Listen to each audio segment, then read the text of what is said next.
स्वामी जी अब जरा सवालों के सिलसिले को और आगे बढ़ाते हैं। पक्का रंग होना बड़ा जरूरी होता है स्वामी जी, वरना जरे जरे से सही रंग। बात है।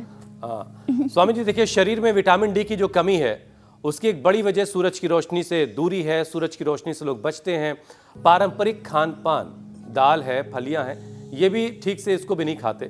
प्रेगनेंसी, फीडिंग, बढ़ती उम्र का असर, जेनेटिक और मोटापे को, इन सारी चीज़ों का भी असर माना जाता है। तो स्वामी जी ये मोटापा हर परेशानी की जड़ में एक स्थायी तौर पर जुड़ा हुआ दिखाई देता है। तो ज़रा इस पर भी रोज़ाना काम करने की ज़रूरत बहुत होती है। वैसे भी राष्ट्रीय परिवार स्वास्थ्य सर्वेक्षण का जो डेटा है उसके मुताबिक बैठकर काम करने वाले करीब 58% लोग मोटापे का शिकार हो रहे हैं। इसलिए स्वामी जी हमें बैठने ही नहीं देते। तो मोटापा कम करने के लिए एक तो लंबे सांस लेने चाहिए। देखो, लंबे सांस लेने मात्र से मोटापा कम हो जाता है।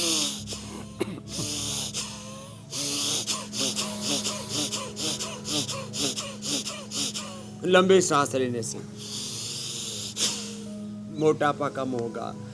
भस्त्रिका करें। सब बहने कपाल भाती करो। कपाल भाती, कपाल पर माथे पर तेज आएगा और ललाट भाल चमकेगा। अनुलोम विलोम करो। ये वेट, बीपी, शुगर, स्ट्रेस, सब चीज़ों का बैलेंस, फिजिकल, मेंटल, इमोशनल, सब प्रकार का बैलेंस और संतुलन ही स्वास्थ्य है। असंतुलन से रोग होते हैं। एक तो ये भस्त्रिका, कपाल भाती, अनुलोम विलोम, और फिर ये 3 अभ्यास और है। अभी तो ये जोर जोर से करने में लगी हुई है मंजुला। हाँ, मंजुला बेन हमारे गुजराती छोकरी से पहले तो नहीं आऊ हतु कि शरीर हिलाए नहीं, हिलता ही नहीं था। हाँ? तो प्राणायाम कर करके इसने अपने अर्थराइटिस को ठीक कर लिया, अपनी शुगर को ठीक कर लिया, और अब तो ये दूसरों को स्वस्थ बनाने में लगी पड़ी है। और ऐसे लग रही है जैसे कोई एथलीट हो, पहलवान, रेसलिंग करने वाली बेटी हो, ऐसी मजबूत हो गई है। मुझे लग रहा है स्वामी जी एक बात यहाँ कहना जरूरी है। कहीं ऐसा ना हो मोटे लोगों ने आपकी एक बात पकड़ ली हो और उसी को पकड़ के बैठ जाएं और कहें कि स्वामी जी ने कहा कि प्राणायाम करने से वजन कम होता है, इसलिए बैठ करके बस प्राणायाम हो रहा है। तो ये स्वामी जी ने कहा है कि प्राणायाम से भी वजन कम होगा, और लेकिन साथ साथ शरीर का हिलाना डुलाना बड़ा जरूरी, जैसे स्वामी जी अभी कर रहे हैं।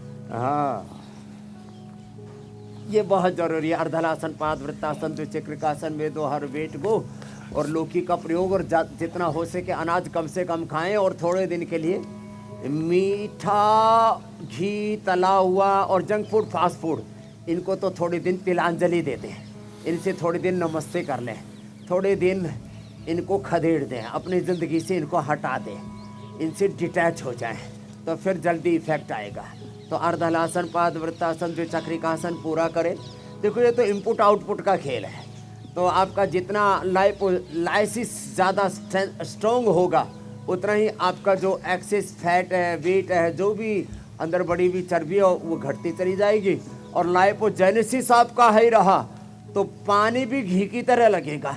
जो खाओगे सब अंदर ही, शरीर जो है पता नहीं क्या गजब रचना है साहब। तो अंदर जो भी खाना खाते हैं वो सब अंदर ही अंदर पूरा का पूरा बॉडी स्टोर करती रहती है, उसको लाइपोजेनेसिस कहते हैं। और जो अंदर एक्सेस चीज़ें बढ़ी हुई है उनको के घटाने की प्रक्रिया को लाइपोलाइसिस कहते हैं। तो ये लाइपोलाइसिस बढ़ेगा इससे। गर्म पानी पिया करें, और खाने पीने में जितना हो सके साग सब्जियां, इनका सेवन किया करें। तो ये 3 अभ्यास सीधे लेट करके, और फिर उल्टे लेट करके 2 अभ्यास। एक का नाम है भुजंगासन और एक का नाम है शलभासन। ये और ये ऐसे। चल नरेश, तू तो ये भुजंगासन कर 100 बार। हरियाणा का छोरा, पहले तो चक्रव्यूह में फंस गया था शुगर की, उससे तो निकाल दिया तेरे को, अब तगड़ा और बना देते हैं पहलवान। चल लग, भुजंगासन ही कर। हाँ लगा रहे, हाँ ऐसे। ये तो पूरा दंडी लगाने लग गया। ठीक है लगा बेटे, याद है। हाँ, तो ऐसे ये 2 अभ्यास, यूं, और फिर ये यूं, ऐसे।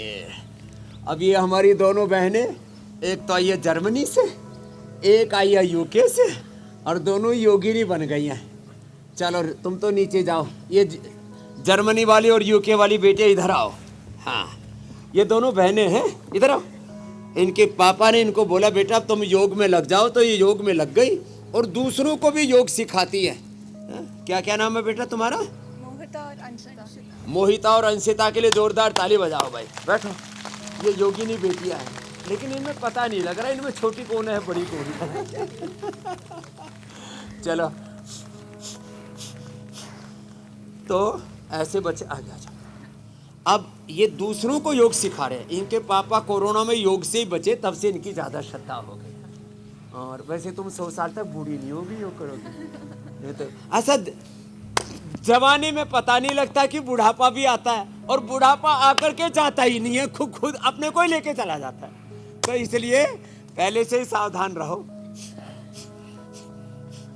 अच्छा स्वामी जी, बुढ़ापे तक कोई जाएगा ही नहीं। मोटापा के लिए कपालभाति या अनुलोम विलोम के साथ, जैसे आपने खुद को रोक रखा है, मीनाक्षी ने खुद को रोक सबको रखा है, रोक के अमित भी रखा आगे है बढ़ने को दवाई। राजी नहीं है, ईशा भी उसी कतार में खड़ी हुई हैं।